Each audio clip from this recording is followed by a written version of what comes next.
超大型机甲不能用核动力，原因居然出在对手扎夫特上。机动战士高达系机甲设定详解。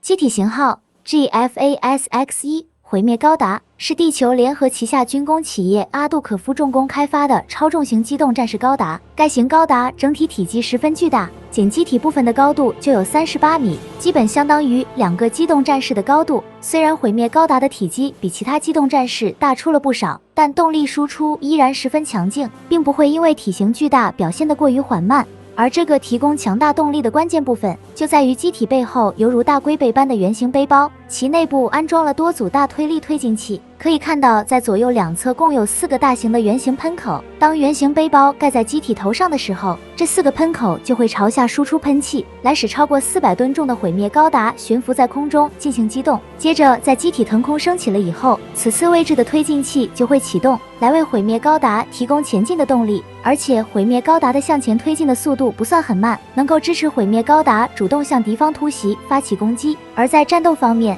毁灭高达设有2种模式，当背包盖在头上的时候，就是 MA 状态的攻击模式。可以看到顶上设有2门双管大威力高能光束炮，该炮的威力十分强大，而且打击的范围很广，能够对一个范围之内的目标进行毁灭性打击，在某种程度上足够比肩战术核武器的威力。初次登场时的柏林战役，一发攻击几乎摧毁了一座大城市一半街区，整个柏林城市瞬间就变成了满目疮痍的模样。而作为守军的扎夫特几乎损失惨重，完全没有有效手段来阻止毁灭高达高能武器的攻击。另外，在圆形背包外沿这一圈的位置，共设了20座睡莲神503热电浆复合炮，该炮的威力与舰炮基本相当，可对地对空多个目标发起打击，而且发射准备时间很短，在完成多个目标锁定后即刻就能发射摧毁。同时还在圆形背包左右两侧设有4座 Mark 62型6连装多用途导弹发射装置，该导弹发射装置主要配合热电浆复合炮进行使用，这样无论敌方派遣多少部队前来围攻毁灭高达，都会被这2款武装的组合攻击直接清空。光导弹发起的饱和攻击就足够对一个大城市的街区造成毁灭性打击，可见毁灭高达的破坏力是十分的巨大。而当圆形背包放下来的时候，毁灭高达就从 MA 形态进入到了 MS 形态，这个时候背包不再提供悬浮所需要的动力，相当于毁灭高达从可大范围移动的进攻模式转变成了固定活动范围的防守模式，其主要的攻击方式也相应变成了机体上的武装，其中在胸口位置安装了3门1580毫米口径的超级海妖魔兽傅列卫相能量炮，此类武装最早在圣盾高达上投入使用，对于打击机群的机动战士拥有非常不错的效果，属于是比较成熟稳定的装备。然后2个手臂上都安装有疾风拳飞行型光束炮，其作用定位相当于机动战士手持的武器。当机体转换成 MA 形态的时候，手臂上的武器仍可以使用，但攻击视角会有所限制。接着在5个手指上还安装有 MJ1703型5连装撕裂光束炮，此类武器的攻击方式十分灵活，既可以将手指合并进行集中攻击，也可以将手指张开进行大范围攻击，甚至还能叠加使用背包的20座热电浆复合炮，从而进一步扩大了毁灭高达的打击面，并且手臂部分还带有推进器，可以像火箭一样脱离机体进行飞行，然后通过遥控的方式对敌展开攻击。尽管飞行速度并不算很快，但手臂上还安装有捍卫先锋 SX1021型阳电子光束盾发生器，能够有效应对对方攻击而不被摧毁。接着就是在机体头部这个部分也设有武装，除了4座75毫米口径的豪猪阵近防机炮之外，嘴巴这个位置设了200毫米口径的怒火 MK2 型高能光束炮，此类光束炮最早在强夺高达上使用，但口径是强夺高达的2倍，因此毁伤能力也有所提升，但有效攻击距离较短，主要用来打击近距离的目标。倘若对手从地面突进到了毁灭高达跟前，那毁灭高达可以利用自身体型巨大优势，通过双腿践踏就能将对方踩扁。不过毕竟自身体型巨大，过于显眼，容易遭到攻击，仅依靠手臂上的阳电子光束盾提供的防护并不足够，所以在背包中心位置也安装了一个阳电子光束盾发生器，启动之后就能覆盖机体全身，无论是实弹还是光束攻击，都会被阳电子光束盾全部弹开化解，其防御效果就如同近段高达释放的幻象粒子立场一般，连自由高达的全状态攻击就像是光束发生了折射一样，完全伤不到毁灭高达分毫。如此看来，毁灭高达就像是一个会移动的要塞。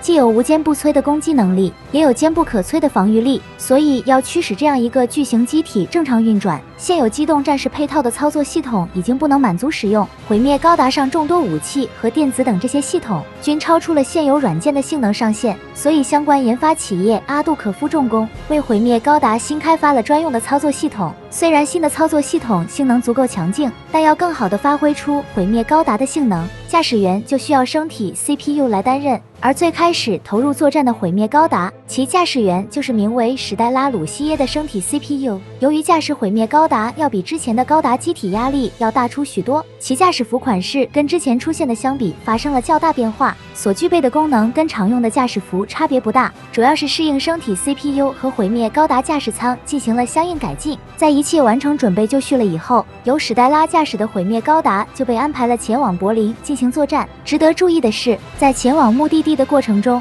毁灭高达并没有依靠自身动力出动，而是通过汉尼拔级这样的大型陆上战舰运输前往。该型战舰全长有250米，武装上设有4门双管光束加农炮作为主要火力，而在舰艇左右两侧共设有10门近防机炮，用来构起近程防御网络，但其火力在整体上较为弱小。对付机动战士这样的目标不是很给力，对手很容易突破火力网后抵近战舰，从而造成威胁，因此需要机动战士伴随提供防卫才会稳当。然后在战舰靠后的位置还装有1门双管防空加农炮，用于加强汉尼拔级战舰的防卫能力。剩下的在战舰周围共布置了32具烟幕弹发射装置，可在作战当中对自身进行掩护。而在机动方面，汉尼拔级战舰为适应更多地形环境，采用了履带方式进行机动，可携带40架机动战士进行远距离出击作战。为此，在舰艇前方和左右两侧设有格纳库进行存放。当进入战斗状态时，格纳库的舱门就会打开，方便内部的机动战士出击作战。这个时候，通过舱门自带的传送装置，将机动战士推出到指定位置，就可以完成放飞。同时，格纳库顶部位置设有飞行甲板，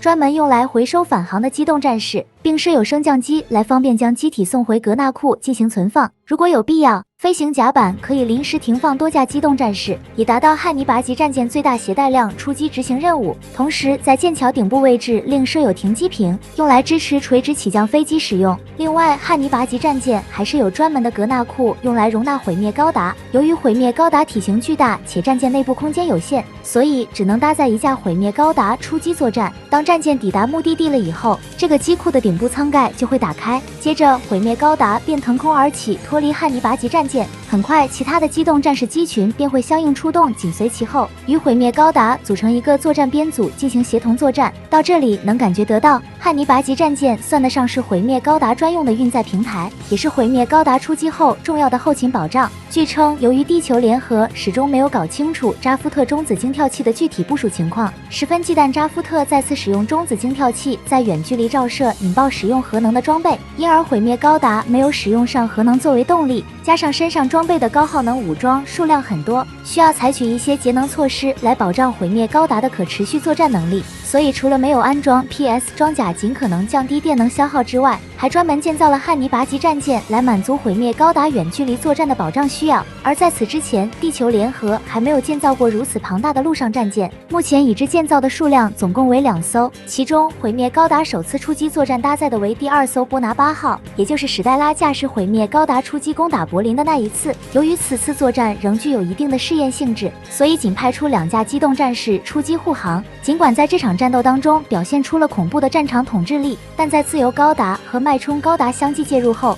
毁灭高达还是暴露出了超大型机体的固有缺陷，那就是一旦被突防到跟前，毁灭高达将无法做出应对，从而被对方直接击破。尤其是一旦缺少己方机动战士部队的协同掩护，毁灭高达将会受到对方高达机体的致命威胁。而且扎夫特早已获取了毁灭高达的关键信息，新开发的命运高达和传说高达都具备有突破毁灭高达防御的手段。后来发生的天堂岛战役和月球战役这2场战斗，多架毁灭高达组成的战力均不是扎夫特的对手，整个场面就如同兵败如山倒一般，完全不具有任何抵抗能力。不过即使如此，作为地球联合军的技术结晶，毁灭高达仍不失为战斗力强大的作战机型。直到第2次 Elephant 与地球联合的战争结束，经过了2年时间，毁灭高达又再一次出现，其自身拥有的巨大破坏力，将初次登场时的惨烈景象重演了一遍。就这样，一座又一座城市变成了可怕的人间炼狱，毁灭高达带来的巨大阴影，一直笼罩在所有人的心中，挥之不去。